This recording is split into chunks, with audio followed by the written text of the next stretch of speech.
ये exclusive interview news 18 group को देने के लिए आपका बहुत बहुत धन्यवाद।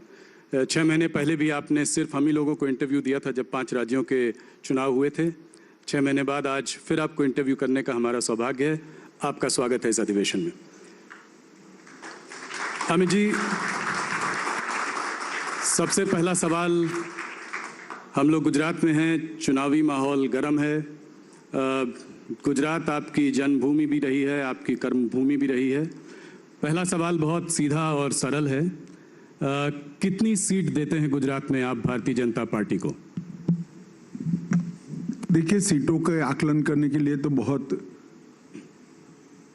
जल्दबाजी होगी, मगर मैं इतना निश्चित कह सकता हूं, दीपावली के समय से लगभग मेरा गुजरात में आज 16वां दिन है।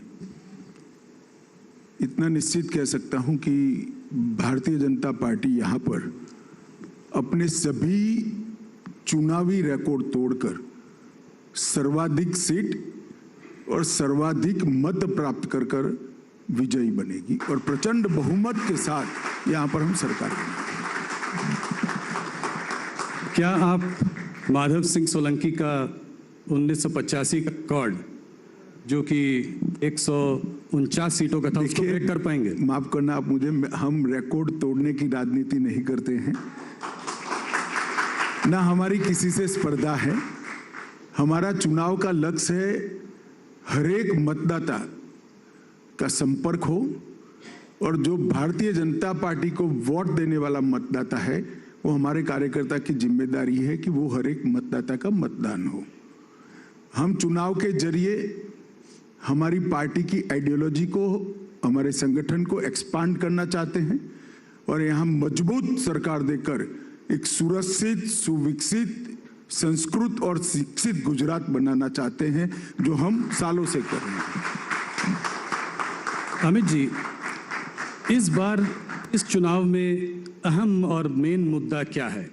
क्या फिर से एक बार मोदी जी पर भरोसा, मोदी जी के लिए प्यार, या फिर भूपेंद्र जी का प्रदर्शन भी इस बार एक बड़ा मुद्दा रहेगा? आप दोनों को अलग नहीं कर सकते हो। 1990 से लेकर आज तक भारतीय जनता पार्टी गुजरात में एक भी चुनाव नहीं हारी। ये भारतीय जनता पार्टी का क्लियर कट रिकॉर्ड है और आप सभी जर्नलिस्टों को मालूम पड़ना चाहिए, जब कभी भी हम चुनाव के मैदान में भारतीय जनता पार्टी गुजरात के कार्यकर्ता गए, हमने विजय प्राप्त की है और वो विजय का कारण है गुजरात की जनता का आशीर्वाद और असीम स्नेह। और मैं मानता हूं कि हमने गुजरात की जनता की अपेक्षा पर खरा उतरने के लिए कोई कसर नहीं छोड़ी है। यही गुजरात है जहां एक जमाना था, कांग्रेस का शासन था, 365 दिन के साल में से 250 दिन तक कर्फ्यू रहता था। आज गुजरात के 20 साल के लड़के को अगर पूछ ले कि भैया कर्फ्यू क्या होता है, तो जनरल नॉलेज में वो फेल हो जाएगा। जनरल नॉलेज के एग्जाम में उसने कर्फ्यू देखा ही नहीं। मैं खुद विद्यार्थी परिषद के काम के लिए पोरबंदर गया था। एक लैम्ब्रेटा स्कूटर के पीछे बैठकर मैं जा रहा था। पोरबंदर की सीमा शुरू होती थी, वहां पर एक बोर्ड लगाया था दबंगों ने कि यहां से पोरबंदर शुरू होता है, कानून और व्यवस्था की हद यहां पर पूरी होती है। और नोटिफिकेशन निकालकर कांग्रेस सरकार ने पोरबंदर की जेल को बंद करना पड़ा था, क्योंकि जेल चलाना वहां संभव नहीं था।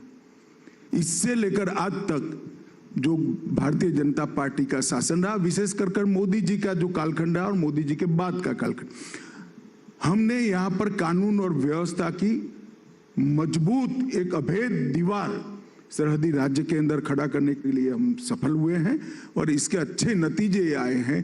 क्योंकि कानून और व्यवस्था की अगर स्थिति ठीक है तो शिक्षा का स्तर भी सुधरता है, ग्रामीण विकास भी होता है, शहरी विकास भी होता है और इन्वेस्टमेंट भी आता है। तो इन टोटो गुजरात के डेवलपमेंट में बहुत अच्छे तरीके से हम परफॉर्म कर पाए हैं। अमित जी, पिछले 27 सालों से गुजरात की जनता भारतीय जनता पार्टी और कांग्रेस के बीच में ही मत डालती आई है।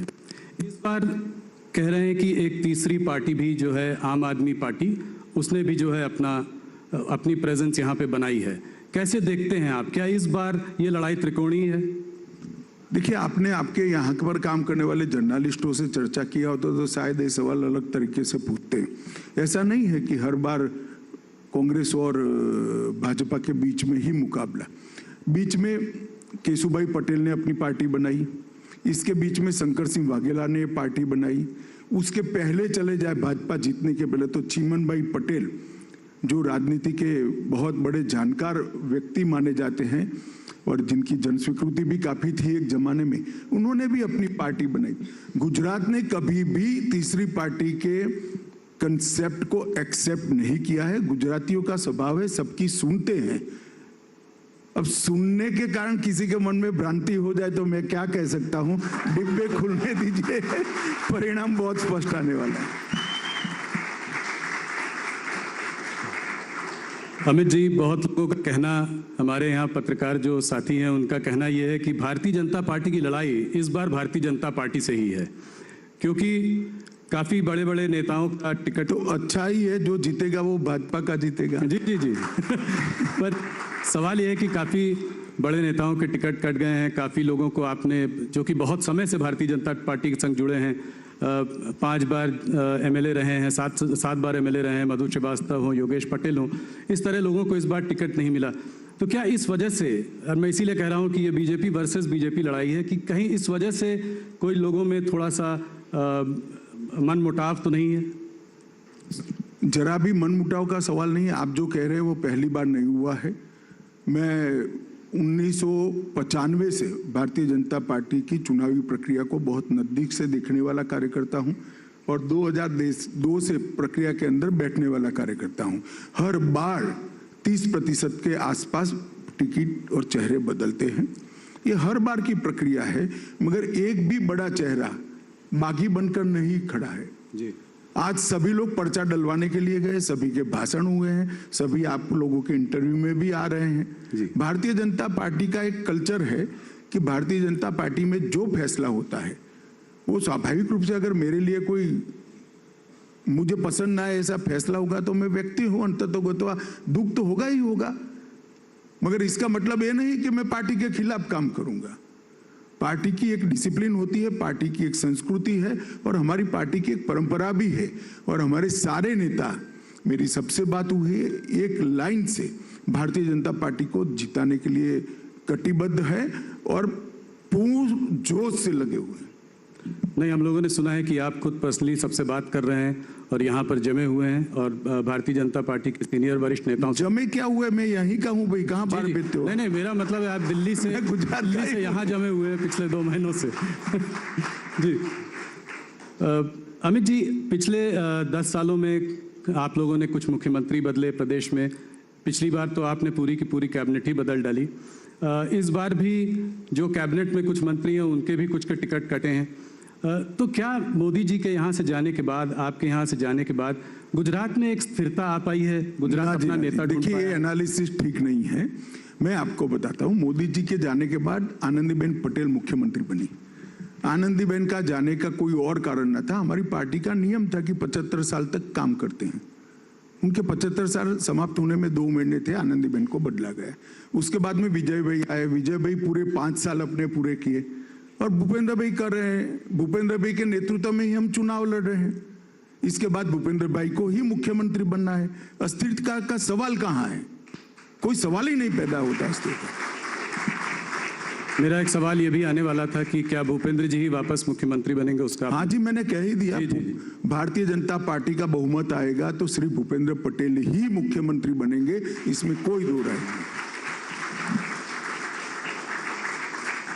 अमित जी, एक चीज देखी गई है पिछले कुछ सालों में कि ये एक फ्रीबीज की राजनीति चालू हुई है। आप लोगों ने उसके अगेंस्ट मतलब बहुत जोरों से बोला भी है, मोदी जी ने भी कहा है, उसको रेवड़ी की राजनीति बताया है। मगर नई पार्टियां आती हैं और जो है ऐलान करना शुरू कर देती हैं, इलेक्ट्रिसिटी मुफ्त, हेल्थ केयर मुफ्त, एजुकेशन मुफ्त, 1000 रुपये यहाँ देंगे, 3000 रुपये वहाँ देंगे। इस तरह की राजनीति के बारे में आप क्या कहना चाहेंगे? देखिए, गुजरात है, यहाँ एनालिसिस करने वाले लोग हैं, पढ़ने वाले लोग हैं, समझने वाले लोग हैं। और सोच समझकर एनालिसिस कर कर गुजरात की जनता फैसला लेती है। अब तक जो वादे किए गए इसका योग बताए तो गुजरात का बजट 2,42,000 करोड़ है और वादे हो गए हैं 3,52,000 करोड़ के। नई इनकम कुछ नहीं करनी है, पुराना बजट एज इट इज और 3,52,000 करोड़ लाना है। कोई बता दे जरा कैसे लाएंगे, इसका तो हिसाब दे। ये गुजरात की जनता समझती है। और कुछ वादे तो इतने हास्यास्पद है, हम प्राथमिक शिक्षा को फ्री करेंगे। हमारे यहाँ 1960 से प्राथमिक शिक्षा फ्री है, अब क्या फ्री करोगे भाई तुम? फ्री है। उनको ये भी मालूम नहीं यहाँ क्या चल रहा है, स्वाभाविक है यहाँ के नहीं है तो, परंतु थोड़ा स्टडी तो करना चाहिए। जब फ्रीबीज की बात होती है तो केंद्रीय सरकार भी तो फ्रीबीज दे रही है। कहीं ऐसा जैसे कि फ्री राशन दे रहे हैं आप, उसकी आपकी व्यवस्था बनी हुई है, फ्री सिलेंडर आप भी दे रहे हैं, तो इसको आप कैसे देखते हैं? क्या ये फ्रीबीज नहीं है? देखिए, दो चीजों में तत्वतः फर्क है। जैसे भारत सरकार की सो कॉल्ड फ्रीबीज, किसी को घर देना, किसी को गैस का कनेक्शन देना, किसी के घर में लाइट पहुंचाना, किसी को आयुष्मान भारत का कार्ड देना, और अब अंत में आपने जो कहा कोरोना के बाद उनको फ्री राशन देना, किसी को बिजली देना, ये रेवड़िए बांटना नहीं है, मगर बिजली का बिल न देना रेवड़िए बांटना है। किसी को घर देना मैं नहीं मानता रेवड़ी बांटना है, ये इसके जीवन स्तर को उठाने का प्रयास है। जो आजादी के 70 साल तक कांग्रेस ने 60 साल तक शासन किया वो नहीं कर पाए, वो हम करें। मगर फिर घर का टैक्स हम माफ नहीं करते, इसका हम शौचालय बना देते हैं, क्योंकि अधिकार है 75 साल के बाद एक महिला का कि घर में शौचालय हो, उसको एम्ब्रेसमेंट ना हो सुबह, मगर हम शौचालय का रिपेयरिंग नहीं कर देते। और जहां तक मुफ्त में अनाज देने की बात है, आप सभी को मालूम है, पूरा देश जानता है, पूरी दुनिया जानती है कि कोरोना के बाद एक लिंगरिंग फेज में स्लो डाउन रहा है, जिसकी सबसे बुरी असर किसी पर पड़ी है तो देश के गरीबों पर पड़ी है। सोसाइटी का कोई भी सेगमेंट कुदरती आपत्ति के कारण, महामारी के कारण अगर किसी भी तरह से प्रभावित होता है तो शासन की जिम्मेदारी है, नैतिक जिम्मेदारी है इसको मदद करना। जैसे बाढ़ आती है, सूखा आता है, साइक्लोन आता है, तो हम मदद करते, वो फ्रीबीज नहीं है, उसका सपोर्ट है जी। तो ये दोनों को मिक्सअप नहीं करना चाहिए। वोट के लिए रेवड़िया बांटना अलग बात है, और किसी का जीवन स्तर ऊपर उठाने के लिए एक बार उसको मदद कर कर इसको अच्छे जीवन जीने का इंफ्रास्ट्रक्चर देना अलग बात है। दोनों के बीच में मूलतः अंतर है, और मैं मानता हूं देश की जनता इसको जानती है। एक दूसरे प्रश्न की ओर बढ़ते हैं। राज्यों के जब चुनाव आते हैं तो उसके पहले यूनिफॉर्म सिविल कोड की बात आपकी पार्टी करती है। भाई एक मिनट रुक जाओ। 1950 से हमारे हर घोषणा पत्र में है कि हम यूनिफॉर्म सिविल कोड को लाएंगे जी। 1950 से नहीं, संविधान सभा ने भी आर्टिकल 44 के अंदर कहा है कि देश के विधानमंडलों और देश की संसद ने जब भी अनुकूलता हो तब यूनिफॉर्म सिविल कोड लाना चाहिए, जिसमें जवाहरलाल नेहरू, सरदार पटेल, मौलाना आजाद, राजा जी, ये सबके दस्तखत है जी। अब इन लोगों को क्या कहोगे? ये भी सांप्रदायिक सोच कर गए थे ना, वो सांप्रदायिक सोच कर नहीं गए थे। एपीसमेंट के कारण के बाद 67 के बाद आपने सांप्रदायिक सोचना शुरू किया है, वो तो ठीक ही सोच कर गए थे कि किसी भी पंथ निरपेक्ष राष्ट्र के अंदर सभी धर्म के नागरिकों के लिए समान कानून होना चाहिए, कानून धर्म के आधार पर नहीं होना चाहिए। मगर अब इसको भी राजनीतिक कलर देते रहे। हमने हमारे जनसंघ के समय से ये हमारा घोषणा पत्र का वादा है जिसको हम पूरा करते हैं। ऐसा नहीं है कि सिर्फ ये क्यों, हमने कहा था राम मंदिर बनाएंगे, मोदी जी ने इसका भूमि पूजन कर दिया, और 2024 का आप टिकट निकलवा कर रखना, जनवरी का भव्य राम मंदिर अयोध्या में आपको दिखाई पड़ेगा। हमने कहा था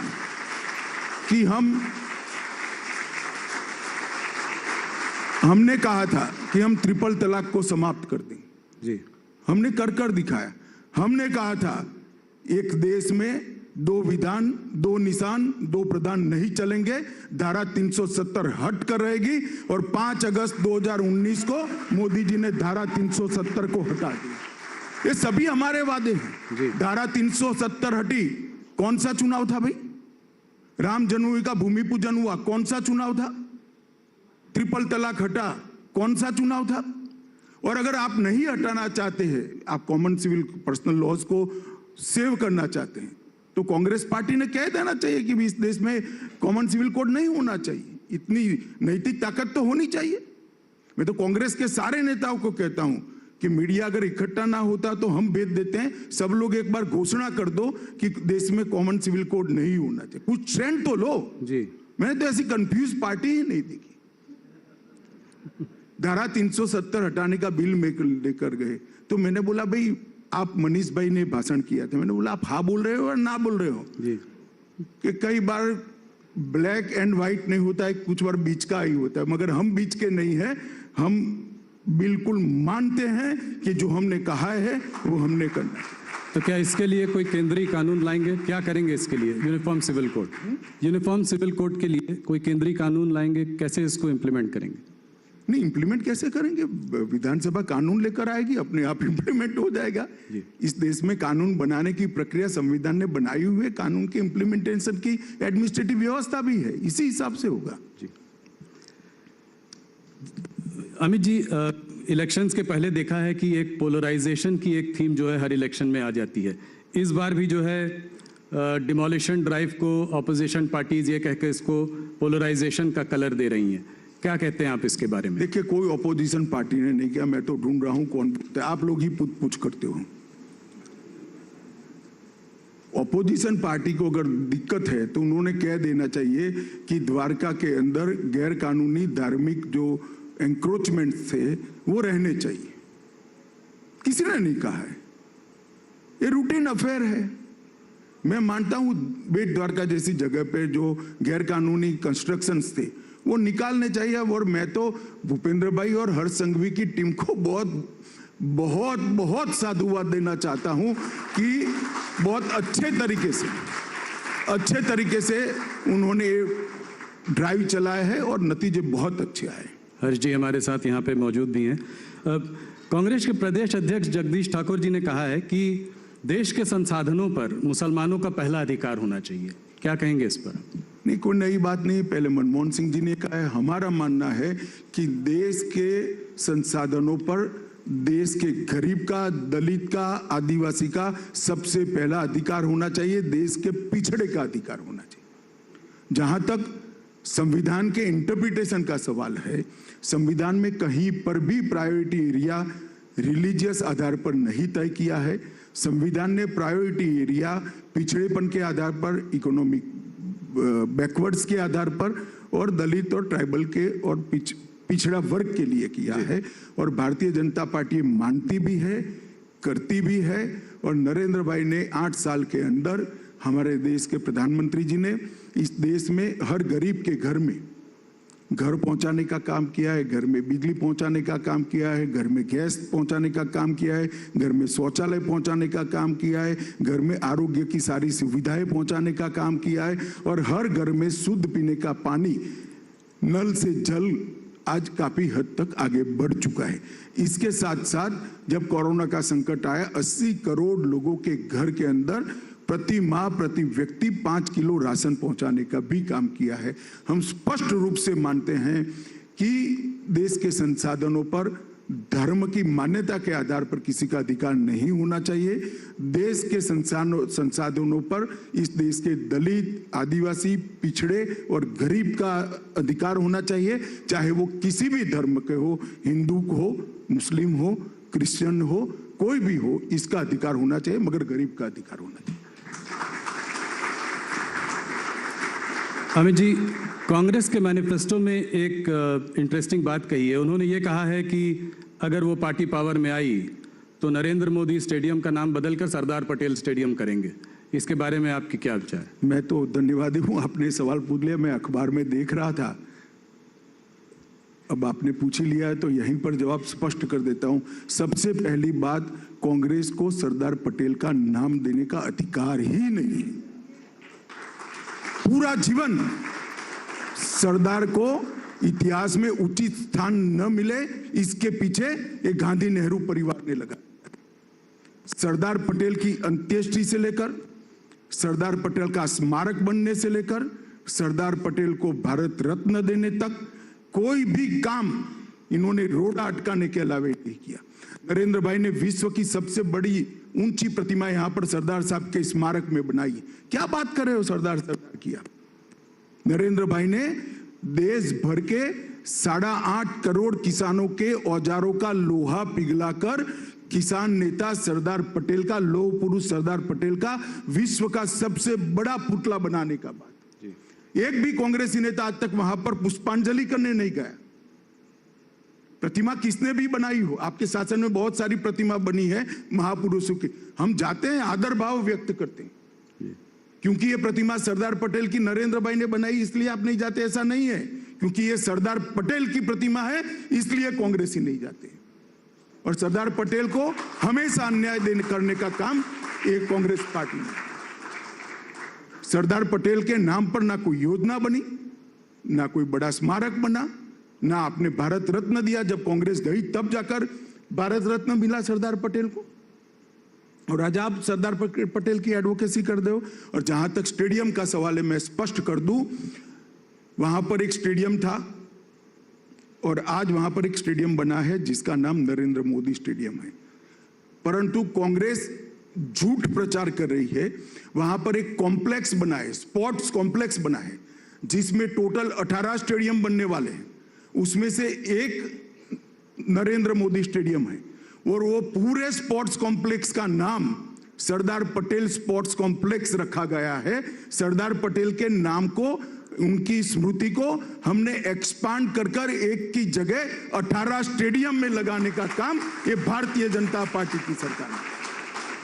जिनके पास कोई मुद्दे नहीं होते हैं वो इस प्रकार के मुद्दे। और क्या समझते हो आप गुजरात की जनता?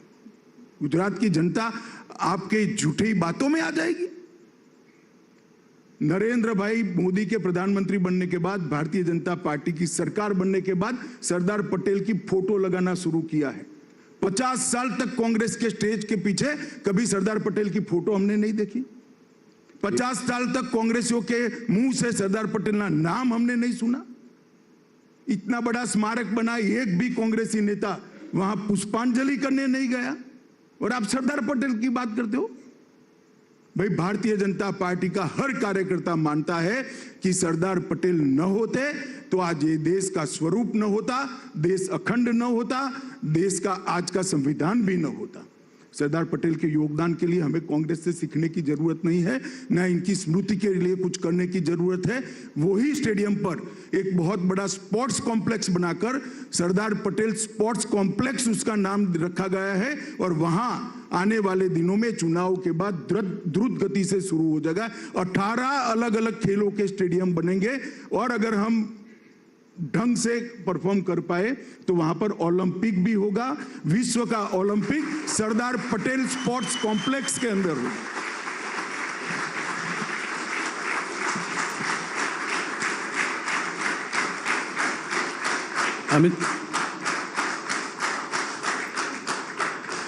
अमित जी, एक बार मैं फिर कोशिश करूंगा आपसे एक सवाल घुमा घुमा कर पूछने की मेरी थोड़ी सी आदत है। अगर वोट शेयर एनालिसिस करा जाए गुजरात में तो पिछली बार आप लोगों का करीब 47% से ऊपर था और कांग्रेस का 41.4 के आसपास था। आपका ये वोट शेयर जो है 47 से 50 के बीच में बना रहा है। इस बार अगर मुकाबला त्रिकोणी है तो क्या ये वोट शेयर, आप अपने वोट शेयर को कैसे देखते हैं? और क्योंकि ये त्रिकोणी मामला है, क्या आपकी सीट बढ़ सकती है, घट सकती है? कितनी सीटें आएंगी? आप हर बार एक आंकड़ा देते हैं, इस बार नहीं दे रहे हैं। राहुल जी, मैं जरूर दूंगा आंकड़ा, परंतु मैं इतना कह सकता हूं वोट शेयर हमारी जरूर बढ़ेगी, अच्छी खासी वोट शेयर बढ़ेगी। और दूसरा, सीटें भी हमारी अप्रत्याशित रूप से बढ़ेगी। आपने कहा जैसे बिखराव है, ये बिखराव दिख रहा है, बहुत अप्रत्याशित तरीके से हमारी सीटें बढ़ेगी।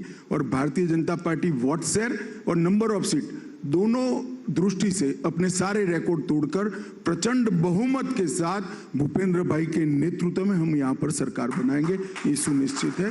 आंकड़ा अभी बताने का समय नहीं है, अभी तो सारी पार्टियों का सूची, मेरी पार्टी की सूची भी अभी 20 मिनट पहले अंतिम घोषित हुई है, तो सभी पार्टियों का सूची घोषित नहीं हुआ है, तो अभी आंकड़ा नहीं बता सकते। पर बेस्ट परफॉर्मेंस बीजेपी की इस बार? बिल्कुल बेस्ट परफॉर्मेंस होगा बीजेपी।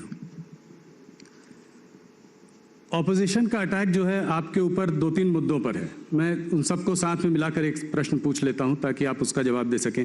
एक तो महंगाई, जो कि वैसे भी थोड़ी प्रबल रही है, पिछले इन्फ्लेशन थोड़ा सा ज़्यादा रहा है, पूरे देश में भी रहा है और यहाँ पे भी। दूसरा बेरोजगारी और तीसरा करप्शन, ये 3 मुद्दे उठाते रहते हैं, तो मैंने सोचा कि इसको मिला जुला कर आपसे एक सवाल पूछूं। देखिए, जहाँ तक करप्शन का सवाल है, कांग्रेस की 10 साल की सरकार, सोनिया मनमोहन की सरकार देश ने देखी है। 10 साल में 12 लाख करोड़ के घपले, घोटाले, भ्रष्टाचार और इसकी एक अनंत लंबी सूची इस देश की जनता ने महसूस की है। कांग्रेस में घोटाले गिनना मुश्किल था, हमारे शासन में घोटाले ढूंढना मुश्किल है। कांग्रेस घोटाला, भ्रष्टाचार बोलती, यहां भ्रष्टाचार हुआ है स्पेसिफिक कोई आरोप नहीं लगा सकता। जहां तक महंगाई का सवाल है, पहले कोरोना के कारण और बाद में रशिया और यूक्रेन के युद्ध के कारण पूरे विश्व की सप्लाई चेन में बिखराव है और एक वैश्विक समस्या है जिसका असर कम मात्रा में भारत पर भी पड़ा है। मगर मैं देश की जनता को, गुजरात की जनता को सुनिश्चित करना चाहता हूं कि टेम्पररी फेज है। नरेंद्र मोदी सरकार ने बहुत अच्छे तरीके से इसकी रणनीति भी बनाई है और दुनिया में कोरोना के बाद मंदी से सबसे तेजी से उभरने वाले देशों में से एक देश भारत है। हमारी अर्थव्यवस्था वी शेप में रिकवर करी है और अब इस पर भी काफी अच्छा असर पड़ेगा। शायद रशिया यूक्रेन युद्ध न होता तो अब तक तो हम बाहर भी आ गए होंगे। बेरोजगारी के लिए भी नरेंद्र भाई ने ढेर सारे कदम उठाए हैं और गुजरात में तो विशेषकर उठाए, हमारी डबल इंजन की सरकार ने उठाए हैं। और अभी मोदी जी हर महीने 75,000 से 1.25 लाख तक युवाओं को केंद्र सरकार की रोजगारी 10 माह तक कंटिन्यूस दे रहे हैं, तो ये बहुत बड़ा एक ड्राइव है जी। और गुजरात में जिस तरह का इन्वेस्टमेंट आया है, देखिए नरेंद्र मोदी शासन की खूबी ये नहीं थी कि नरेंद्र मोदी जी ने यहाँ पर अच्छा शासन किया, वो तो किया ही, चाहे शिक्षा के क्षेत्र में ड्रॉप आउट रेशियो को कम करना हो, एनरोलमेंट को बढ़ाना हो, स्वास्थ्य के क्षेत्र के अंदर माता मृत्यु दर और बाल मृत्यु दर में सुधार करना हो, जहाँ तक ड्रिंकिंग वाटर और इरिगेशन का सवाल है, भूगर्भ जल स्तर को ऊपर लाना हो, ये सारे ऐसे पैरामीटर्स है जो रेयरली इंप्रूव करते हैं जी। माता मृत्यु दर, बाल मृत्यु दर इंप्रूव नहीं करता है, ड्रॉप आउट रेशियो और एनरोलमेंट इंप्रूव नहीं करता, इसके लिए कड़ी मेहनत करनी पड़ती है। भूगर्भ जल स्तर ऊपर नहीं आता है, कृषि का विकास दर 10 साल तक 10% से ज्यादा रखना, ये बहुत एफर्ट्स मांगने वाली, ये सब नरेंद्र मोदी जी के कार्यकाल में हुआ है। परंतु मैं इसको विशिष्ट बात नहीं मानता, वो मोदी जी करते ही जहां रहते, अभी देश में है तो देश में भी करते, परंतु मोदी जी ने कैसी व्यवस्था बनाई, उनके न रहते हुए भी ये सारी चीजें चालू रही है और उनके यहाँ से जाने के बाद भी गुजरात के अंदर सुशासन की वो प्रणाली आज भी चालू रही। अच्छा सुशासन देना अच्छा ही है, मगर उससे अच्छा है इस प्रकार की व्यवस्था करो कि आपके बाद भी सुशासन चलता रहे। मोदी जी ये करने में बहुत सफल हुए हैं और शायद देश में बहुत कम नेता है जिन्होंने इस तरह से स्थायी स्वरूप सुशासन को देने का प्रयास किया है। गुजरात से हटकर थोड़ा हिमाचल की ओर चलते हैं। वहाँ तो आपने आंकड़ा नहीं दिया, कम से कम यहाँ तो आंकड़ा दे दीजिए, यहाँ तो चुनाव हो चुका है। मुझे लगता है कि लास्ट टाइम हमारा जो बहुमत था बाय एंड राज +-2 कर मेंटेन करेंगे, वापस दोबारा सरकार बनेगी, निश्चित रूप से भारतीय जनता पार्टी की सरकार बनेगी। वहां मुख्यमंत्री कौन होगा? क्या जयराम हमने घोषित किया है, इनके नेतृत्व में हम चुनाव लड़ रहे, हमारे मुख्यमंत्री जी के नेतृत्व में लड़ रहे, वही बनेंगे दोबारा।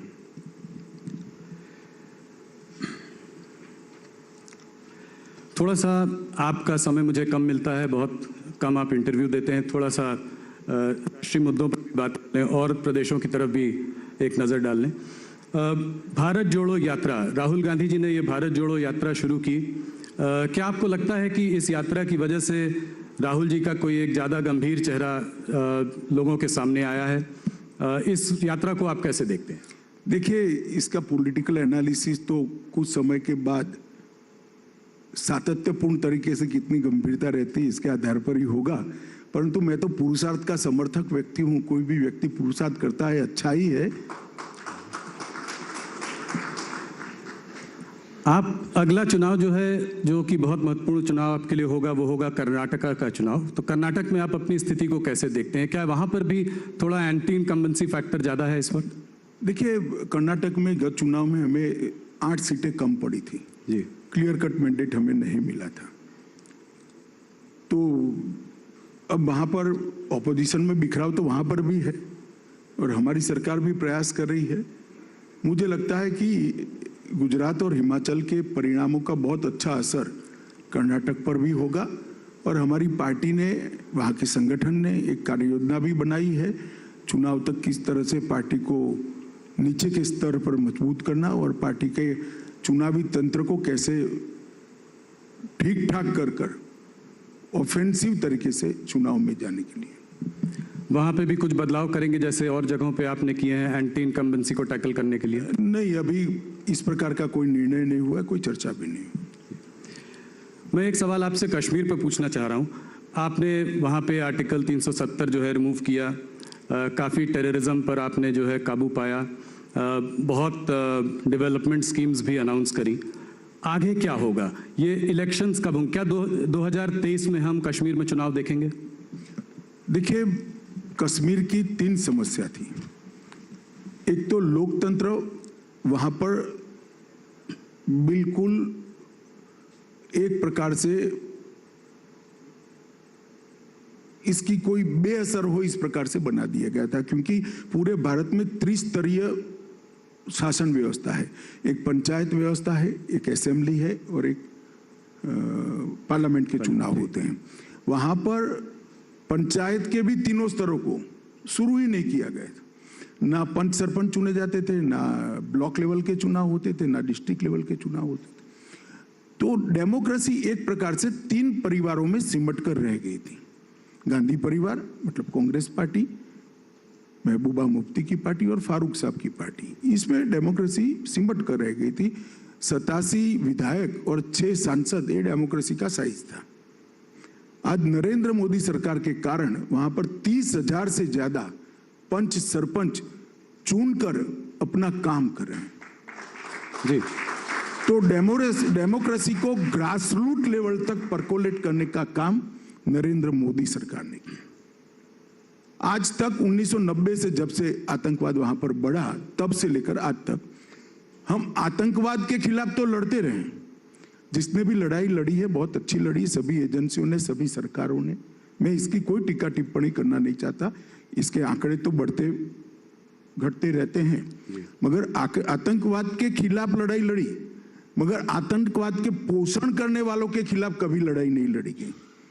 हमने हुर्रियत को टफ जवाब दिया, जमाते इस्लामी पर बैन लगाया और आतंकवाद की पूरी इकोसिस्टम, जो उनको पैसा सप्लाई करते थे, जो वैचारिक आधार प्रदान करते थे और जो अलग अलग प्रकार की व्यवस्थाओं में इनके मोहरे बैठे थे, इस सबको रूथलेसली क्लीन अप करने का काम भारतीय जनता पार्टी की नरेंद्र मोदी सरकार ने किया है और मैं मानता हूं यही आतंकवाद के खिलाफ सच्ची सफलता है।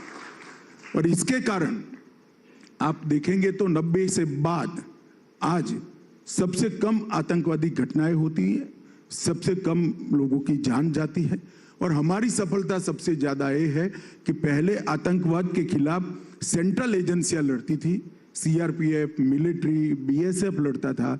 आज आतंकवाद के खिलाफ जम्मू कश्मीर पुलिस लड़ रही है। ये बहुत बड़ी परिवर्तन का अच्छा चिन्ह है। और तीसरा, वहां डेवलपमेंट को कोई कुछ मानता ही नहीं था। चावल मिल जाए, दवाई मिल जाए, वही डेवलपमेंट था। 70 साल तक जम्मू कश्मीर में 12,000 करोड़ का इन्वेस्टमेंट आया था और ये 5 साल के अंदर, 4 साल के अंदर जम्मू कश्मीर के अंदर 56,000 करोड़ रुपए का डेवलपमेंट में, इन्वेस्टमेंट आए। कोई ऐसी राष्ट्रीय शिक्षा संस्थान नहीं है जो 2 की संख्या में, एक जम्मू में एक और कश्मीर में न खुले हों। चाहे एम्स हो, चाहे IIM हो, चाहे IIT हो, हर राष्ट्रीय शिक्षा संस्थान आज वहां पर खुला है जी। और जम्मू कश्मीर के टूरिज्म के अंदर अब तक के साल में 80 लाख से ज्यादा लोग टूरिस्ट पहुंचे हैं जी। जो अब तक का जम्मू कश्मीर के आजादी के बाद का सर्वाधिक आंकड़ा है। रिकॉर्ड टूरिस्ट अमरनाथ यात्रा में गई, एकदम शांतिपूर्ण तरीके से अमरनाथ यात्रा पारित हो गई। और जम्मू कश्मीर के अंदर आज तक दलितों को, पिछड़ों को, ट्राइबलों को रिजर्वेशन का अधिकार नहीं मिलता था। पहली बार भारतीय जनता पार्टी की सरकार ने दलितों को, ट्राइबल को और पिछड़ों को रिजर्वेशन का अधिकार, संवैधानिक अधिकार देने का काम किया। और हमारा जो मांग था, मेरे जैसे कार्यकर्ता के लिए तो बहुत सुखद बात है कि हमारे समय के अंदर 2 विधान, 2 निशान और 2 प्रधान समाप्त कर जम्मू कश्मीर आज भारत का अखंड हिस्सा है। इसका एहसास जम्मू कश्मीर और पूरे भारत की जनता करती है। बहुत बड़ी उपलब्धि है और ये मोदी जी के शासन की प्रमुख उपलब्धियों में से एक है जी। तो क्या चुनाव 2023 में हो पाएंगे? चुनाव आयोग ने कराने, और साथ अर्थ में राहुल जी, चुनाव आयोग हम नहीं चलाते हैं। नहीं, वो तो पता है, पर आपने ये तो बात मुझे कही, डेट कैसे मालूम होगा भैया? नहीं, आपने ये कहा है, बार बार कहा है कि आप चाहते हैं कि वहां पर चुनाव जल्दी से जल्दी हो और लोकतांत्रिक प्रणाली वापस आए। तो मैं चाहता ही हूं कि जल्दी चुनाव हो। डिलिमिटेशन का काम वहां समाप्त हो गया है, मगर मतदाता सूची इतनी लचर स्थिति में वहां पड़ी है, चुनाव आयोग उसको दुरुस्त कर रहा है। जब भी मतदाता सूची समाप्त होगी, ठंडी समाप्त होगी, चुनाव आयोग उचित फैसला लेगा। हमें तो सिर्फ सिक्योरिटी की दृष्टि से कंसर्न देना है और मैं मानता हूं सिक्योरिटी की पोजीशन सेटिस्फैक्टरी है। तो उम्मीद है कि जल्दी होगा समय। हमें भी उम्मीद है जल्दी जी, मगर निर्णय चुनाव आयोग ने कर। जी। अमित जी, पंजाब में सनसनीखेज हत्याओं की खबरें जो है पिछले कुछ महीनों से चल रही हैं। मूसेवाला मर्डर के बाद इधर जो 2 मर्डर हुए हैं, डेरा सच्चा में प्रदीप सिंह और शिवसेना के सुधीर सूरी, पंजाब की हालात को आप कैसे देखते हैं? क्या वहां पे हालत गंभीर होती दिखाई दे रही है आपको? देखिए, आप पार्टी की सरकार बनने के बाद कानून और व्यवस्था की परिस्थिति लचर हुई, इसमें कोई 2 राय नहीं है।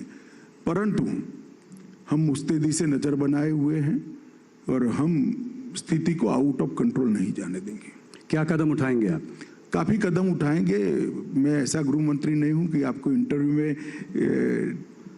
अलगाववाद के खिलाफ लड़ाई की सूचना दे दूं। मगर पंजाब में कड़े कदम केंद्र उठाएगी अगर ये सिचुएशन केंद्र राज्य दोनों मिलकर उठाएंगे। जी, ऐसा नहीं, ये लड़ाई सबने लड़नी है, सबको साथ में लेकर लड़नी है और विजयी भी होना है। एक और बड़ा मुद्दा जो कि पंजाब में ही शुरू होता है, जो है ड्रग्स ट्रैफिकिंग का मुद्दा। इसको कैसे काबू पाएंगे? इस पर कैसे काबू पाएंगे? इसको ड्रग जिहाद का नाम भी दिया जा रहा है। पीढ़ी की पीढ़ी जो है बर्बाद, देखिए, नशे में बर्बाद। मैं आपको बताता हूं कि ये 3 साल के अंदर नरेंद्र मोदी के नेतृत्व में भारत सरकार ने ड्रग के उपयोग, ड्रग की बिक्री और ड्रग का भारत के समुद्र के रास्ते से दुनिया के अलग अलग जगह पे जाने के रास्ते या जमीनी रास्ते से सब पर कठोर कार्यवाही की। सारे आंकड़े उपलब्ध हैं और मैं एक ही आंकड़ा कहना चाहता हूं कि 3 साल के अंदर हमने लगभग 20,000 करोड़ रुपए का ड्रग पकड़ा है। पहले कांग्रेस के 3 साल की तुलना में 700 करोड़ का था। तो इससे आपको साइज और स्केल मालूम पड़ेगा। इसके लिए एनकोड कर एक 4 स्तरीय व्यवस्था बनाई है। एकदम ऊपर की टीम है, फिर इस पर अफसरों की टीम है, फिर राज्य स्तर की टीम है और फिर डिस्ट्रिक्ट स्तर की टीम है। और हमने top to bottom and bottom to top investigation को कंसेप्ट डेवलप किया है। जैसे कोई छोटी सी ड्रग की पुड़िया पकड़ी जाती है तो वो कहां से आई से लेकर देश में कहां तक से एंटर हुई, पूरा नेटवर्क की जांच होती। और देश की सीमा पर ड्रग पकड़ा जाता है तो वो आकर कैसे छोटी पुड़िया बनने वाला था, उसका भी पूरा इन्वेस्टिगेशन होता है। तो top to bottom, bottom to top investigation concept के साथ हम ड्रग के तंत्र को उखाड़ने के लिए पहली बार प्रयास कर रहे हैं। काफी सफलताएं मिली है। इसमें भी मैं गुजरात सरकार को बहुत बहुत साधुवाद देना चाहता हूं, भूपेंद्र जी और हर्ष यहाँ बैठा है, हर्ष को, क्योंकि गुजरात सरकार ने न केवल गुजरात के अंदर एंटर हुए ड्रग को पकड़ा है, गुजरात के दरिया से लंका जाते हुए ड्रग को भी पकड़कर बहुत बड़ा काम किया और बड़ी मात्रा में सीजर हुआ है और अच्छा इन्वेस्टिगेशन किया है, जिसके कारण दिल्ली, पंजाब और हिमाचल, ये तीनों राज्यों में बड़े नेटवर्क का भांडाफोड़ हुआ है। ड्रग के खिलाफ जीरो टॉलरेंस की हमारी नीति है और मोदी जी ने संकल्प लिया है कि 2047 के पहले हम भारत को ड्रग फ्री बनाएंगे। नशा मुक्त भारत का हमारा संकल्प सुनिश्चित है। ड्रग ट्रैफिकिंग को देखकर ये बात तो करीब करीब साफ है कि इसके पीछे पाकिस्तान का हाथ है। एक अनस्टेबल पाकिस्तान ऐसा कहना ठीक नहीं होगा। अफगानिस्तान से, पाकिस्तान से रास्ते भी आता है, बर्मा के रास्ते भी ड्रग आता है, तो रास्ते अनेक है। मगर कोई भी राज्य हो, अस्थिरता होती है तो इस प्रकार के कामकाज को बढ़ावा मिलता ही है। जी, पाकिस्तान एक अनस्टेबल देश भी है, इससे हमारे देश को आप क्या खतरा देखते हैं? देखिए, मेरे लिए आपकी तरह बोलना सरल नहीं है जी कि अनस्टेबल देश है, परंतु पाकिस्तान से जो खतरे हैं पूरा देश जानता है, आप भी जानते हो। मगर मैं तो इतना कह सकता हूं, खतरा जो भी है सीमा की उस पार रहेगा, हम अंदर नहीं आने देंगे, इतना मैं सबको सुनिश्चित करना है।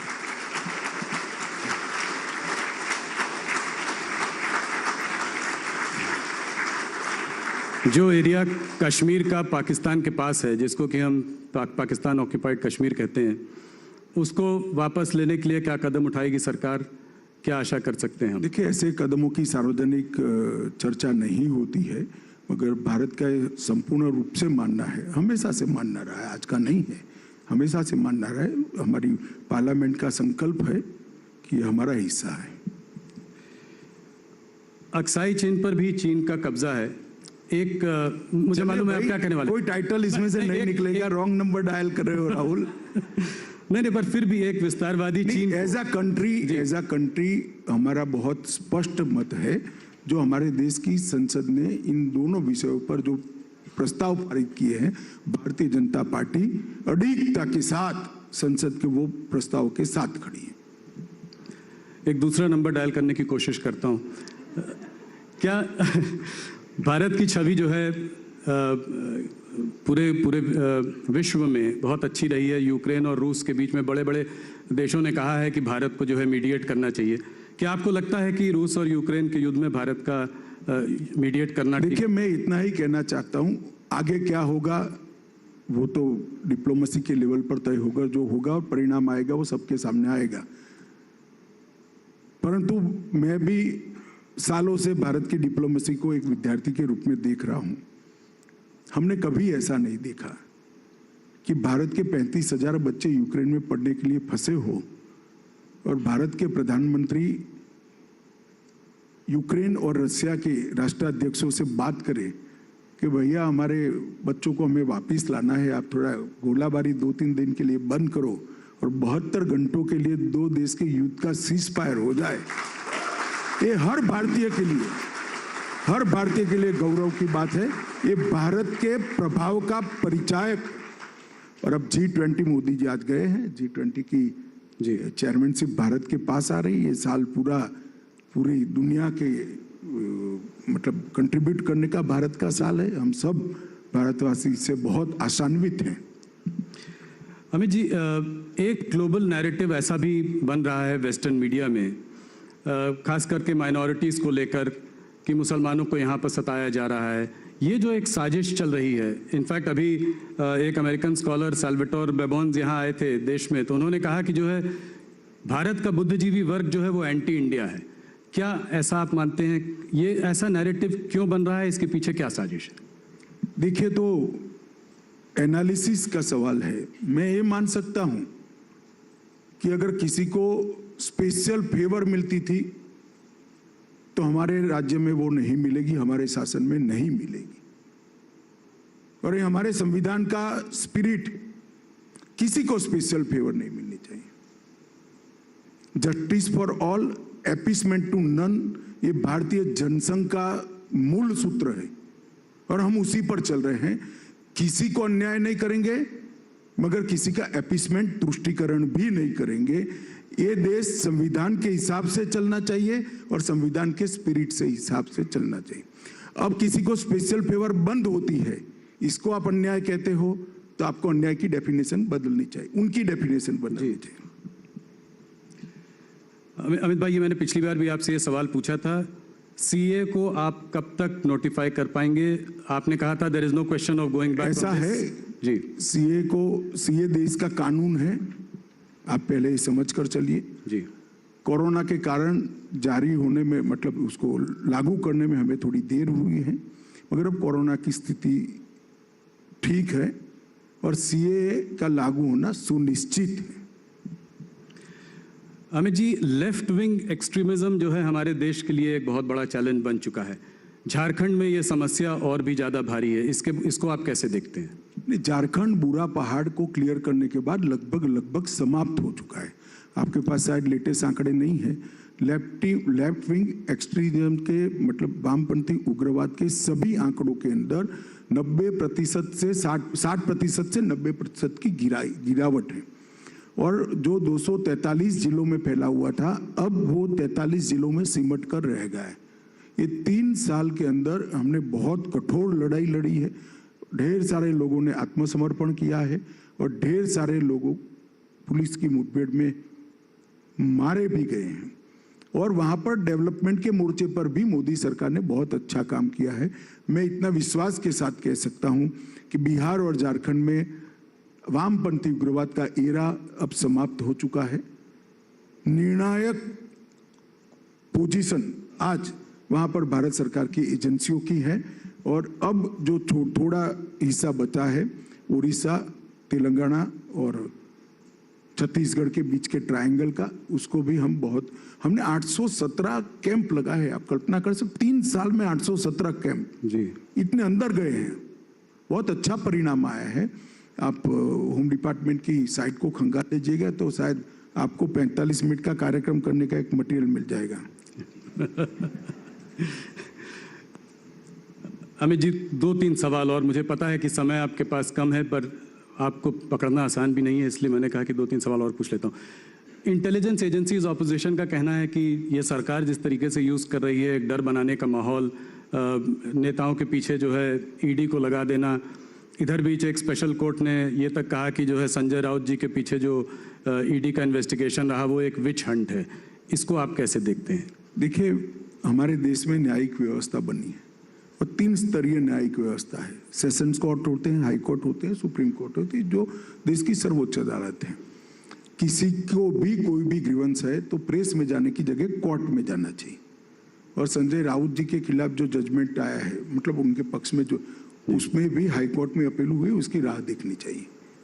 मुझे मालूम नहीं है लीगल पोजीशन क्या है, मगर हमारी सरकार की समय में एजेंसियों का रिकॉर्ड है, जो भी केस बनाए वो कोर्ट में टिकते हैं और मेरिट्स के आधार पर केस बने हैं। जी, 2024 के चुनाव को आप कैसे देखते हैं? जो सीट आपके पास प्रचंड बहुमत आई थी, उससे आप उससे अच्छा कैसे कर सकते हैं? उसको वहां पर होल्ड करके कैसे रख सकते हैं? कहां से आपको ज्यादा? मैं एरिया बता ही देता हूं आपको। हम दक्षिण में हमें अपने आप को इम्प्रूव करेंगे। तेलंगाना, तमिलनाडु और आंध्र के कुछ डिस्ट्रिक्ट में हम अच्छा परफॉर्म करेंगे, परिणाम लाएंगे। इसके साथ साथ उड़ीसा में हम बहुत अच्छा इंप्रूव करेंगे, बंगाल में हम बहुत अच्छा इंप्रूव करेंगे। 18 सीट से ज्यादा हैं? बंगाल में और ज्यादा? हाँ, बहुत अच्छा इंप्रूव करेंगे। और बिहार में अब जगह हमारी बढ़ गई है तो स्वाभाविक रूप से इंप्रूवमेंट होगा। दोनों हमारा रिकॉर्ड रहा है कि हमने 2019 में एनडीए के साथ 2/3 बहुमत प्राप्त किया। 2014 में, 2019 में भाजपा ने 2/3 बहुमत प्राप्त किया और 2024 में इससे भी बड़े बहुमत के साथ फिर से मोदी जी का प्रधानमंत्री बनना सुनिश्चित है। मैं देश की जनता के आशीर्वाद हमारे साथ है, मोदी जी के साथ है, और मोदी जी के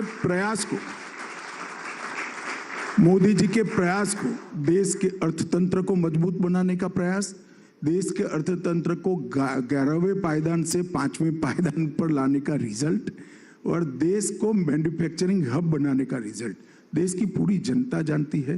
देश के सुरक्षा सिनेरियो को मोदी जी ने ड्रास्टिकली चेंज किया है। देश के इंफ्रास्ट्रक्चर के अंदर 1,09,000 करोड़ का 5 साल में इन्वेस्टमेंट, वो कोई कल्पना नहीं कर सकता था, जो मोदी जी ने धरातल पर लाकर बताया है। और हर क्षेत्र के अंदर, चाहे पर्यावरण हो, चाहे कानूनी सुधार हो, चाहे कानून रिपील करने हो, और चाहे दुनिया की सभी समस्याओं में लीड देना हो, पूरी दुनिया मोदी जी की ओर बहुत आशा के साथ दिख रही है। तो मोदी जी की एक ग्लोबल लीडरशिप को देश की 130 करोड़ की जनता एक्नॉलेज करती है, और मुझे भरोसा है कि हम और अच्छे बहुमत के साथ 24 में फिर से मोदी जी के नेतृत्व में सरकार बनाएंगे और देश अपने सभी लक्ष्यों को प्राप्त करेगा। अमित जी, आपने हमको इतना समय दिया। आपको, आपकी इस इंटरव्यू को पूरे देश में, हमारे सारे चैनल में, हर भाषा में देखा गया है। आपके इस समय के लिए आपका बहुत बहुत धन्यवाद। आपने इस बार फिर हमको पहले नेशनल चैनल को इस इंटरव्यू को दिया, इसके लिए आपका बहुत बहुत धन्यवाद। Thank you. मुझे यहाँ बुलाकर मंच देने के लिए टीवी 18 का बहुत बहुत आभार। और गुजरात की जनता को मैं अपील करना चाहूँगा, जिन्होंने किया है इन पर भरोसा रखना, वो ही करेंगे, वो ही गुजरात को मजबूत बनाएंगे, वो ही गुजरात को नंबर 1 बनाएंगे। जिन्होंने किया है इस पर भरोसा रखना। धन्यवाद।